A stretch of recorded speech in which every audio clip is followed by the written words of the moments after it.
Yes, recording in progress. Firstly, and most importantly, could I provide acknowledgement to country? Traditional custodians of the land that we are, the Cabral clan of the Darug Nation, also recognise that they were accessed by Tharawal and Gundungara nations. Could I pay respects to their elders past and present? And wherever you are today, acknowledge the traditional owners of the land wherever you be today, and also to respect the elders in our own communities as well. So thank you very much, and all for joining. I'm just going to do a little bit of housekeeping matters, if I may, before we kick off. We are going to be putting you on mute. There's a lot of people here, but if we do go to you, please be ready to unmute and to speak. But we will be muting this. There are a number of speakers, and we have a really tight agenda. Please be free to use the comment section on your screen. You'll see on the far right the chat that's there, but if you go to the bottom of your screen, it's about the middle icon. The fifth icon from the left will get the chat screen open for you. And we'd love you to talk with your fingers during the session. But so please, if you'd like to make any comments, any insight or questions, we'll attempt to get to them, and we'll attempt to answer them as well. If for any reason we should lose you in the session, please don't panic. Just log back in using the same contacts, and we'll let you back into the session. Sometimes technology can work against us as well. We are recording today's session, and we'll make it available. And also in that spirit, we have with us online today, for your knowledge, ABC, SBS, and local media. We may have some other media joining us that I'm not aware about. If you don't want to be recorded, you don't want your face to show, we just ask you to keep your screen off, your video off for that time. In keeping with that, some of the images from today will also be utilised and shared. So again, if you're not wanting to share your vision, we'd ask you to keep your screen off. Today is a session in which we're trying to amplify community voices, and the Pulse report, which we are going to get through and introduce to you in a little bit, is just that, a community voice about the experiences during COVID-19. And in keeping with that, the MRC are presenting its report, but also it's asked communities to voice and to speak as well. And we're very, very fortunate. All the people that we approach to speak from the community, and we're going to ask the community to give their genuine voice to the picture, not just repeating what we've got in the report, but adding their experiences and their lived experience as well. But thankfully, everyone agreed to come on, so therefore we have a very packed agenda as well. But each one will get to speak and to say a couple of words. I do hope that you will benefit from today's session and presentation. I hope that what we provide is value, provides you some insights and some beneficial learnings. And as I said, please use the chat to share and share with your fingers as I've indicated. So with that, I would like to talk less and let other people talk more. And those that know me know that's a really big feat on my behalf. I'm never short on a couple of words, but I will actually now hand over to the introductory video, and we'll progress from there. Thank you very much.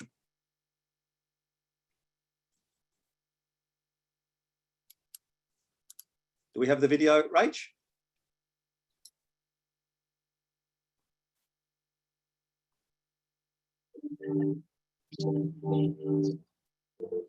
As Chair of Western Sydney MRC and a Councillor of Liverpool City Council, I hope this report starts more than a conversation. It should act as a catalyst for sustained and substantial investment in the people of Western and Southwestern Sydney. We all have a role to play. This research was conducted by Western Sydney MRC based on the rapidly evolving COVID-19 Delta outbreak in Sydney, specifically Southwest Sydney. The poll report sought to amplify the voice of Southwest Sydney community during the COVID-19 pandemic. Based on a survey of 155 research participants who engaged with Western Sydney MRC and analysis of their responses, this report presents specific insights and actionable recommendations. It is important to note that the survey is not comprehensive in its remit. Nonetheless, it provides a snapshot of the rapidly evolving situation in Southwest Sydney. The core community members' experiences of the lockdown revealed important signs of staying at home versus having a home, conflicting norms of family and household goals. Vaccination is driven by access, messaging, and digital literacy. Trust and social cohesion in a crisis. For designing goals, community connection. 5 key services areas were identified with key practical initiatives recommended. Mental health and well-being. Employment. Families crying out familia. Aged care. Social cohesion. Thank you to the community members of Southwest Sydney that came forward to engage in this pulse survey. Western Sydney MRC is powered by community. In fact, community is part of our DNA. This report goes to our mission to empower, inform, and resource communities of our local areas.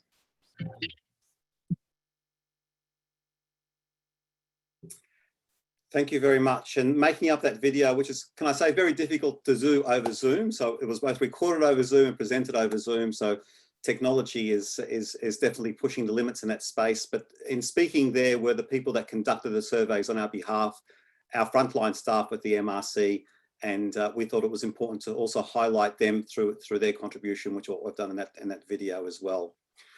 So thank you for that.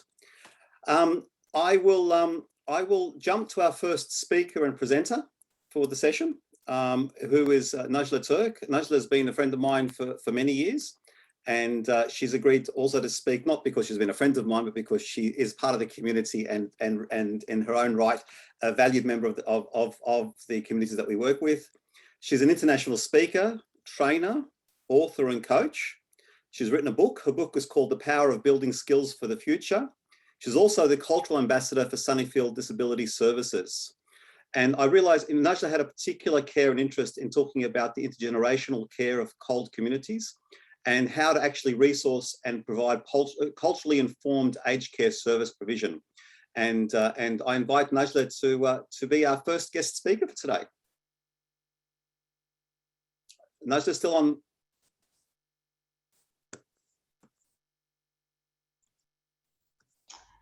Thank you so much, Kamal, for the warm introduction, and thank you for the Western Sydney Migrant Resource Centre for the invitation to be able to just share with you my story. I do have a PowerPoint, so I will run that PowerPoint. If you can, let me share my first screen over here. Can you see this screen? There you are. We've got a window screen. There we go. Yes. There we go. Great. Okay. So yes, I'm in favour. First of all, I'd like to acknowledge the traditional owners of this land in which we speak, and we pay my respects to elders, past and present. As I said, I am in favour of the Pulse report. I did read it, and this is why I've accepted the invitation. It does highlight the need to identify, but also highlight the need to look at our most vulnerable cohorts in our community, and that is our elderly, as well as our people with disability, but especially because they're from CALD background, culturally and linguistically diverse backgrounds. In my personal opinion, I feel that we failed during COVID for the crisis that we experienced, and I will share with you the reasons why. But I feel it's important to start with a case. Here we have an elderly man with a heart condition, emphysema, respiratory problems, diabetes, arthritis. He's a recipient of the aged care system. And in a system that looks at individuals as being a customer reference number. So he is a recipient, an individual, a customer, a client, but he's more than that. He has a story, has experiences.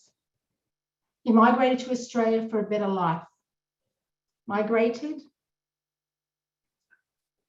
to Australia because it gave people a fair go. His name is Talat, but in the community he's referred to as Abu Majid, Majid being the eldest son of the family. He met and married a young woman, and together they had 5 children. Sadly, his wife passed and he's a widower, but thankfully, culture, in the multi-generational culture in which they live, their son is looking after his father, and the grandchildren are a big part of Abu Majid's life. And Abu Majid is one of the bigger collective, the community. Most of the people you see in this photo are actually family, and this man here is considered the godfather. That was his 88th birthday. Which brings me to COVID and why I'm so passionate about this topic and this the attention that we're getting. Stay-at-home orders. Yes, they were in place. And did the community follow? Of course they adhered to the stay-at-home. Abu Majid, being an elderly man, he was more afraid of his own health than he was about anybody else. At this point, he was concerned of contracting the virus, didn't want his children coming near him. He isolated himself. Isolation is very painful. It's very painful to be in isolation on your own. But with intergenerational families, in his case, he was on his own, but there are other families, there are 3 generations living under the one roof. And most times it was small apartments, 2-3 bedroom apartments with 3 generations living together. Does that not put a lot of strain on the individual? And every single person in the family has a responsibility to care and nurture and to stay connected. So yes, the community did abide by the rules. However, it was 82 days of lockdown. Abu Majid is my father. I'm speaking from personal experience. There's nothing worse than being told that you can't see your elderly person in a hospital, that we need to isolate from them because of COVID. A person who can't hear, there's no way of contacting them by telephone to speak with them. Someone who's afraid of death and dying. When they come to this country, most people, newly arrived migrants and our refugees, they've been traumatized from their own country. They lived a dictatorship. They live under dictatorship. When we deployed horses, our police on horses, what message were we sending out there? We have helicopters flying around 3, 4, 5 times a day to 11 o'clock at night, 1 a.m. in the morning. What message are we sending to our community, to our elderly, our most vulnerable? When my father had an infection in his toe, and it was a quite serious infection given that he had diabetes, and I went over because he was vulnerable, and I looked and I called the doctor, and we had a care plan in place. That afternoon, 2 police officers come knocking at his door, warning him that he's not to have visitors. What does it do with the relationship that we have between the police and our community? We're establishing relationships. There's respect for community, respect for police, and respect for authority. But COVID just eroded everything because we have a genuine case of a virus that's being spread, absolutely. But our vulnerable are here today, not here tomorrow. They're going through not only isolation, but they're going through anguish, mental anguish. And each and every person connected to this man and to every member of the community genuinely felt the pain, the stress, the anguish, and the mental strain. Where's our caring nature? Where's our compassion? Why is it that we can't look at community as being connected, that we have to look at each and every person in isolation? So I just want to share with you how I see our aged care model in practice. Top-down management, executive, decision makers, middle management, policy makers, department heads, and we filtered down to the front line, and they're expected to do their job. I respect that. It is a system. But that system is putting a burden on that one individual who's at the end of the chain, who's isolated, who has pain, who's been not speaking the language, not able to, and not know where to get the information, not know how to reach out. They're on their own, and they're being told by, I think it was the one minister, that you need to tip off the police if you see people visiting illegally. There were genuine cases where we visited our loved ones, but after 82 days, it's very, very difficult to tell people not to visit and not to be part of the community. So what did the community do? They did what any community would do. They came together. It's a natural thing to come together for support. So we see our customer, the elderly as a customer, we see them as a client, as an individual. Yes, they are an individual in their own right, but they are part of the bigger collective. And if it wasn't for compassion and community and this, intergenerational dependence and our responsibilities, what is there in community? What is there in life? It's the one common value that every human being has on the planet, is that we are connected. We have parents, we have family, we have siblings. We are part of a social network and we need connection. So did it work?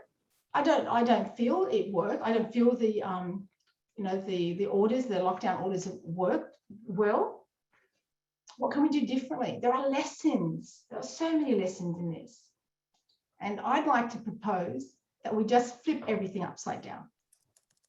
We need to be more socially and culturally responsive. Rather than have our most vulnerable at the bottom of this chain of this top-down hierarchy, we have them at the center of everything that we do. We honor them by putting them at the top. These are real people with genuine fears that truly experience mental anguish, stress. People caring for them, the women, mothers, daughters, their social obligation and their family obligation is to be of service and to be there, sandwiched in the middle, doing homeschooling for their younger children, caring for the elderly. We need to value and respect and understand the collective. It is not about the individual. It is beyond the individual. We are a collective community and we need to hear the community voice and we need to enable them to have choice. Everyone's living in fear. Not everybody's living in the same suburb. They are outside of 5 kilometers, but everybody's fearful. Why are we operating under the pretense of fear? Our frontline workers, the recommendations out of the pulse, 100% endorse, is our frontline workers, we need bilingual supports, bilingual services. And our information is to be disseminated, again, bilingually. And we need to be connected, not disconnect, not erode the relationship, not break down trust and respect, but build. And we need to support access and equity, especially for our most vulnerable. But we need to honor them. Second tier is our community leaders. They do have a very important role to play. And they tried and they did extremely well. But there's only so much they can do. They are also experiencing the strain and the stress and the trauma of being disconnected with their family. And not to mention that what does stress do to the elderly? Isolation, it just throws into depression, and depression has got, the statistics of dementia is on the increase. As if it isn't bad enough, I live in an area of concern. There's 8,000 people with dementia just in Canterbury Bankstown alone. Those numbers are only going to skyrocket in every area that we live in.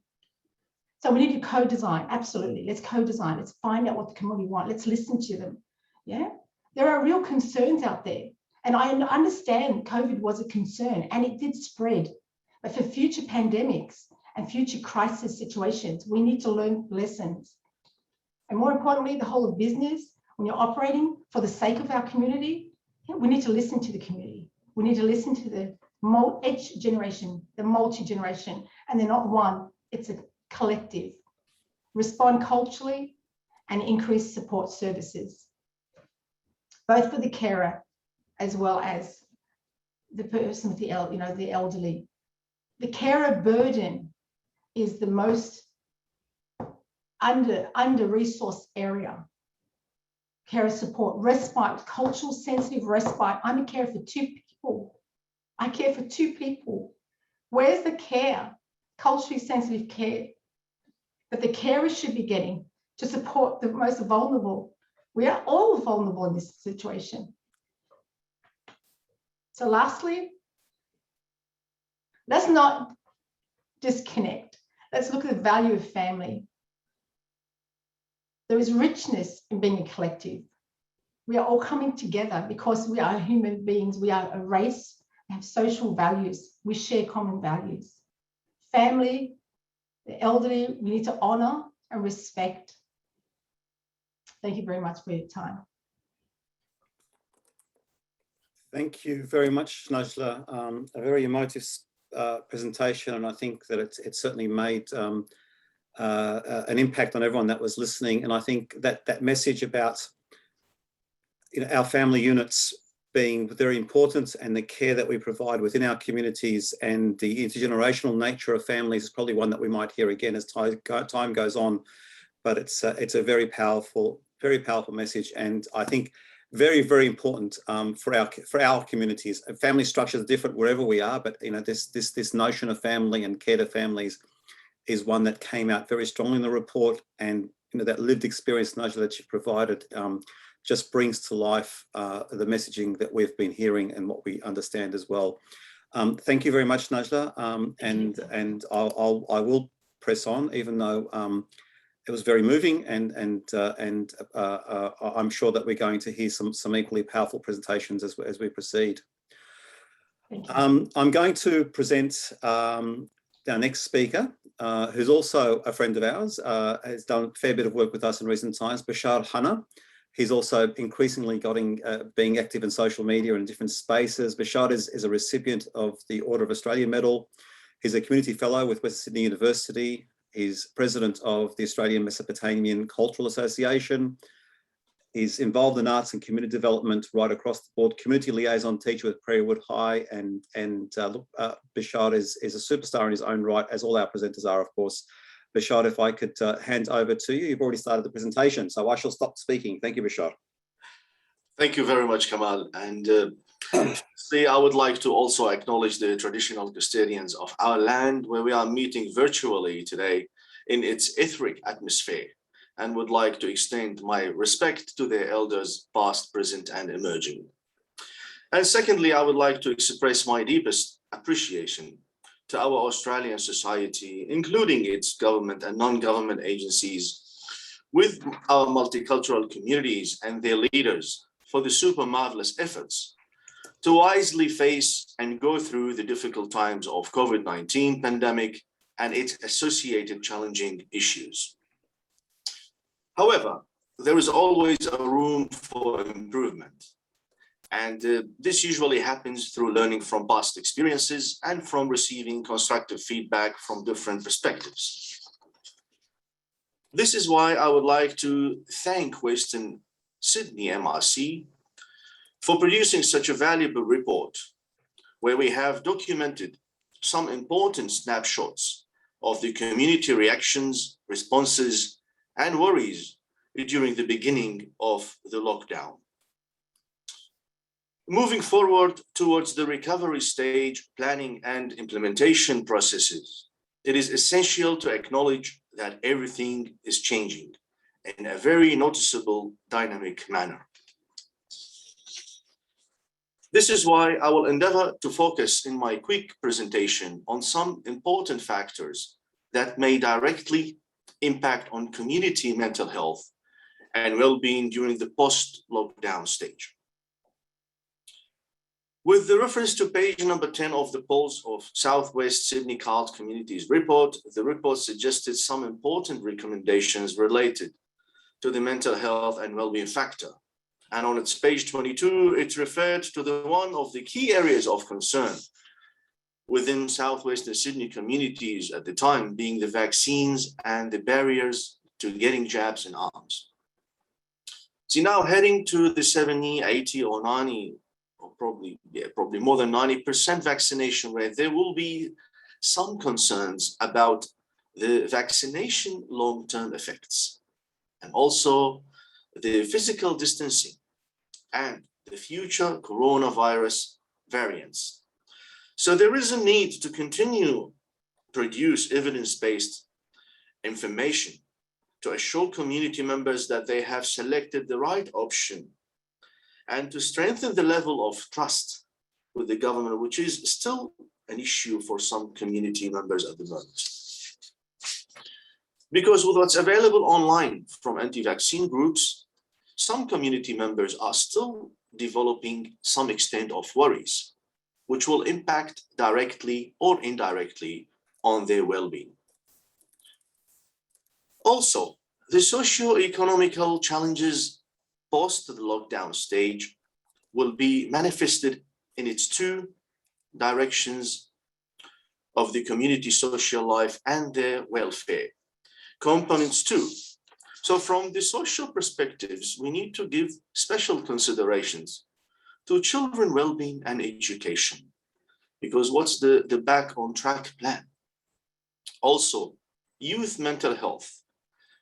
What sort of activities, what sort of programs that they can engage with to recover from the past isolation?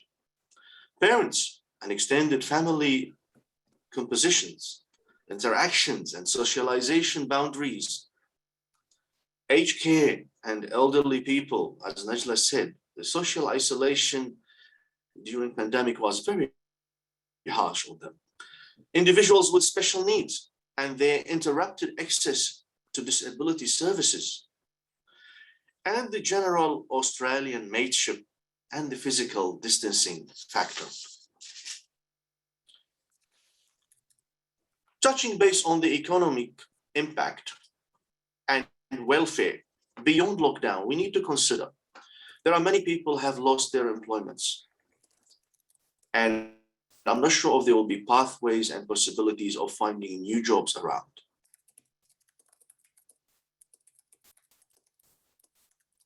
Very big struggle, and also potential stop support payments.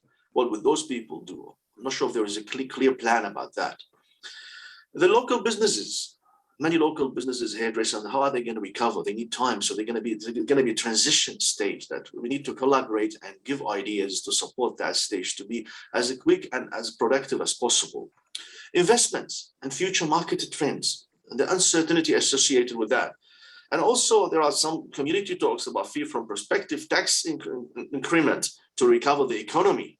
This will add a lot of pressure, and you know, for mental health wise, it's going to be a big issue. And the international policy and the global political challenges that we are hearing about today, because we have to remember, especially our communities in Southwest and Sydney, they don't live in isolation without being connected to the external world. We all have family members back home, and we all get affected by the political tension that's happening, some messaging that's going around now. This will add a huge pressure on our well-being and our mental health in general. However, we need to boost hope. And I always promote positivity, and I always believe there is a chance to create positive change if we collaborate, if we consider each other's thoughts, and we be inclusive. And I will strongly suggest that policymakers should look at, increase funding and invest in art-based community development projects, which can give some sort of break to the community from the traffic of thoughts and fear. And what's beyond the uncertainty, what's tomorrow holding for us. And also we need online mental health support programs, should be done on continuing basis with full privacy. We need a free digital training programs, because we don't know what's happening tomorrow. What if a breakdown happens again and we need to be in isolation? So we need to teach some vulnerable people how to use the electronic devices and stuff. And also, I always believe that policymakers should consider active and legit involvement of grassroots community leaders in the decision-making process, rather than just being used as a means to convince the community with predetermined decisions. Because I wish if we can all remember that the real shadow government should be the real voices of the grassroots communities. Thank you so much.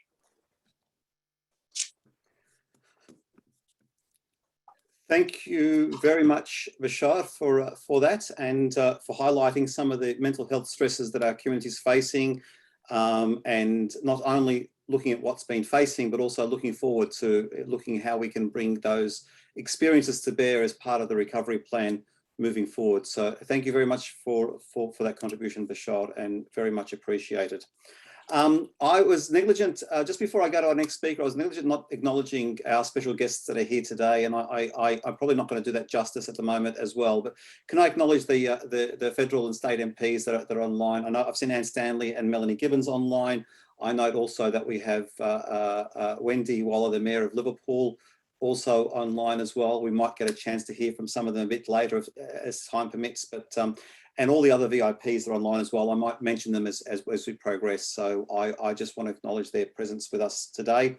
I know that I have apologies from Joseph Laposta, who unfortunately had some New South Wales State Government business he couldn't rearrange to join us today, so he provides his apology. And I also note that Violet Remiliotis from SSI is also an apology today, but other members of SSI with us online as well. I'm going to move on and present our next speaker, Tu Le. I think probably a lot of people are familiar with Tu Le as well. And today Tu Le is part of the local community, is speaking to us on her experience about the issue of employment, lack of choices, and the impacts on restrictions during lockdown. Tu Le is a solicitor with Domestic Violence Response Pilot Program at Western Sydney Community Legal Centre. She's co-founder of the Youth Co-Lab. She's a youth leader at the Vietnamese Buddhist Youth Association. She's been known to the organisation as well for a number of years in different roles and capacities. And we welcome Tu Le to give a presentation. Tu Le, the floor is yours. Great. Thank you so much, Kamal, for that.